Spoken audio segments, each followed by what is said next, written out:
What's wrong with your mic, John? Every day. We'll start off. Why are you so fucking humble? He's not. Next question. Oh, you talking about me? Exactly. Hey, John, why are you so fucking humble? It's I chisel myself every day. Humbler and humbler. No, I'm not humble. You wake up every morning and you piss excellence? That is right. Mountain Dew. Yours. What instrument do you play first recording your album?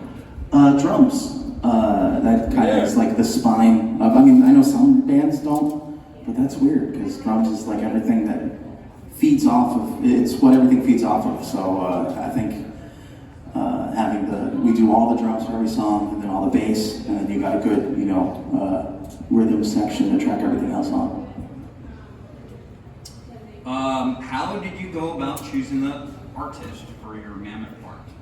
And what does your creative process look like when writing songs? John Brosio's art, I've always been a fan of his work, and the pieces weren't made for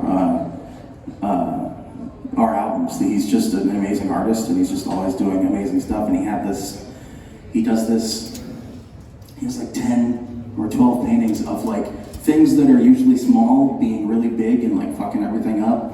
And I thought that was really, really cool because it, exemplified the word mammoth, and rather than just like, oh, it's the elephant with the tusks. I wanted the band name to evoke the word, not the animal.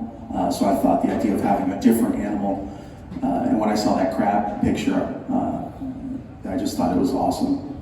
For the second album, I think it really reflected my sort of emotional headspace during the creativity portion of making that album, because everything was wonderful and terrible all at the same time, and I just thought a fireworks thing over just a desert of nothingness was a really, really deep. But yeah, wait, what was the second part? Second was, what does your creative process look like when writing songs? Right now, I don't know. I feel like I'm in kind of a rut because we've been just going so hard since the first album came out.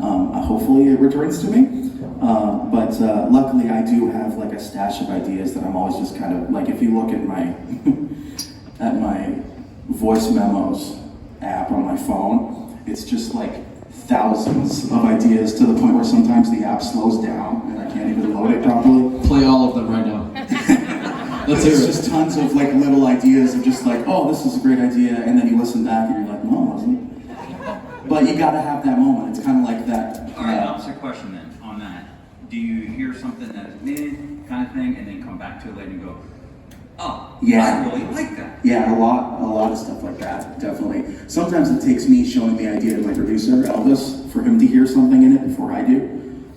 That's why it's great to have to work, I think a lot of people think because I make the album on my own, I don't have anybody to sort of creatively have that dance with, but Elvis, my producer, is very much that guy. So he keeps me from doubting myself, and if I don't see something, an idea that I wrote, sometimes he's like, no, dude, keep working on that, that's awesome. So there you go.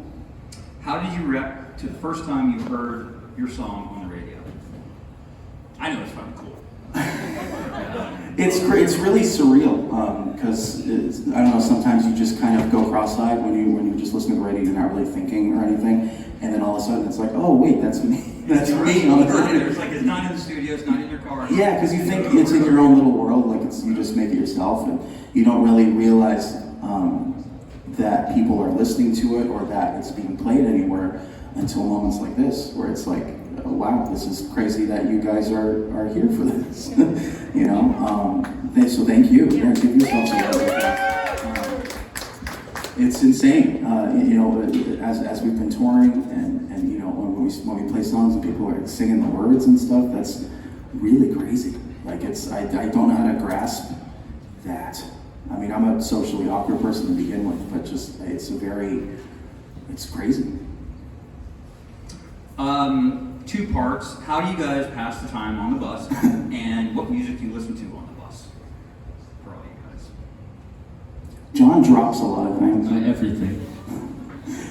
I don't know. We hang out. We're a family. We love each other. We're homies, and we just kind of we'll watch movies. We'll go like what we went to a mall the other day. We tried the new Lovesac couch that has like speakers in it. It's pretty cool.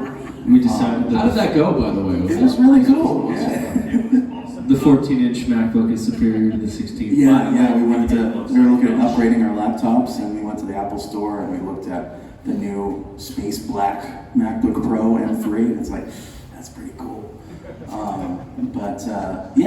We're just friends. That was a really big important thing for me from Mammoth's inception.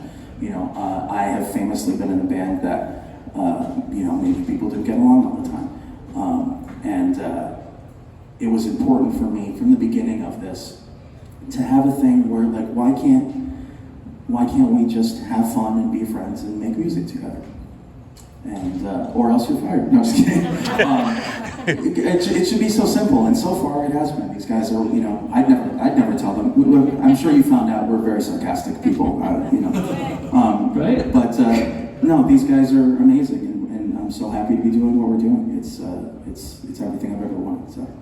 To live away from home at all is tough, and then it gets even harder if you're living with people that you don't want to live with. But thankfully we have, people who have done this before and just understand. But, again, we're all on the same page in a lot of ways, except I just don't like Wolf. That's not a huge fan, but what do you say, John? Anytime there's ever any frustration, we usually take it out on each other with a video game, particularly Duck Game. Duck Game is a Which, great game. if you haven't seen that, look up Duck Game. And that usually ends in just us getting massacred by Wolf. I'm better than We you. try to keep up, but We think we're playing it, but he's just playing all of us Yeah. the whole time. Although Ronnie, you did practice. Yeah, Ronnie's- Ronnie's been practicing. I put in some time. he's a duck shark. Tell us about Mark Tremonti.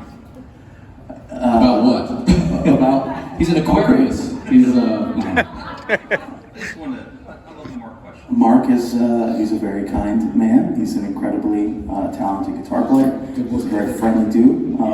Garrett and I go way back with him. Garrett even further. That's actually how I met Garrett. We played in his solo band, Submerged. Tremonti, and so I knew Wasn't it Garrett for the Submerged? last, was it 11 years now? Damn. That's how Garrett. That's how I knew Garrett was going to be the drummer live for this because we played together for so long. Embraced. Rhythm section.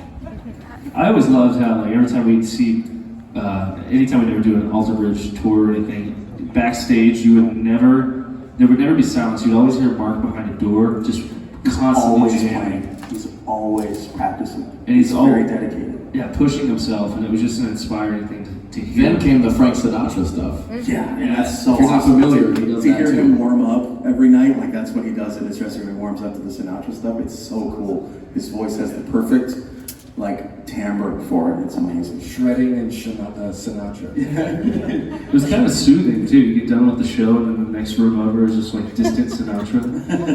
That'd be Shredatra, right? Shred, not shred. Shredatra, yeah. Andy wrote a book. Yes, he did. Yeah.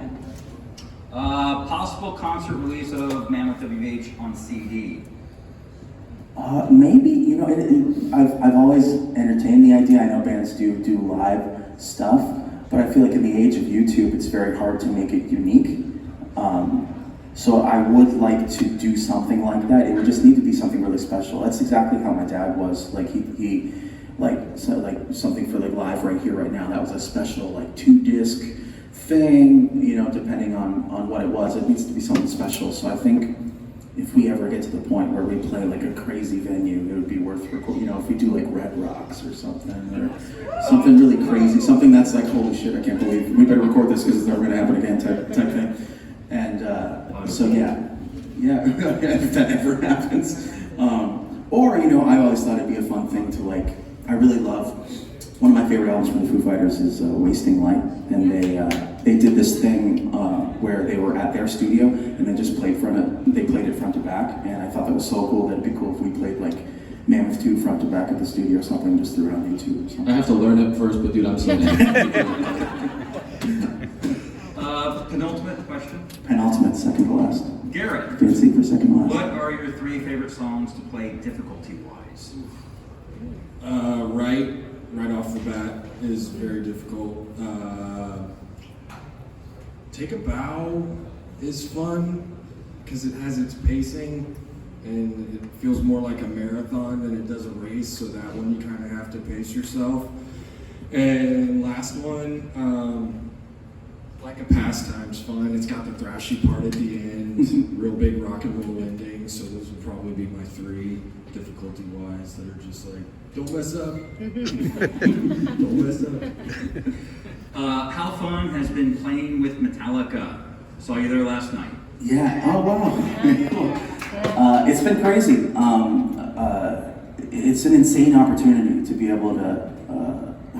It's just like it kind of dawned on me yesterday. It dawns on me constantly, but last night it's like, do you realize that that bill is us, and then Pantera, and then fucking Metallica? Like it's ridiculous. I feel so out of place, but it's such a crazy honor. Luckily, I had the opportunity last night because last night was the last show until May of next year, and luckily I had the opportunity to shake James's hand. And I was just like, hey man, thank you so much for the opportunity.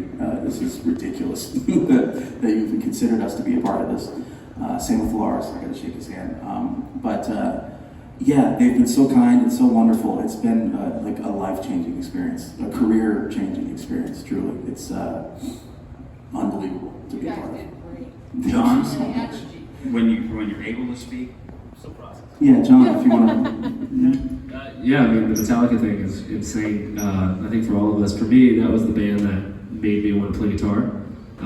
So to get to come full circle and share the stage with them kind of doesn't really make sense to me, you know? So Especially the stage, if you've seen it, the crazy big donut. Yeah. It's insane. yeah, it's intimidating because it's like, you know, a stage like this, you know, if there's something silly on your face, you can go, oh. There's no doing that on the donut though because they're behind you too. But they're, like Wolf said, they're just so kind and sweet people, and you know, when you meet your heroes, sometimes I say don't meet your heroes. But you can meet Metallica. But you can meet Metallica. You guys are cool. Definitely. If they're From your the heroes. band to the crew to everybody involved, they all have gone out of their way. They come in our dressing room to make sure that everybody's good. Just, is there anything I can do for you? Just beyond accommodating. It's just such a massive machine too. We gotta take them up on that now. Hey James, you have a toothbrush? Are you borrowing? We have to, yeah. I mean, you know, the first day they all came in individually just to say hello and just make sure we're okay. And so, you know, they gave us a cake and a bottle of Black and whiskey, just all that. Just the best dudes. That was the best, cake and whiskey. Right. Amsterdam. Keto. If there's anything else, let's gather up, tighten up right up here in front Do a of the stage, picture do a action. little group pic photo, and then back there, single file line on A.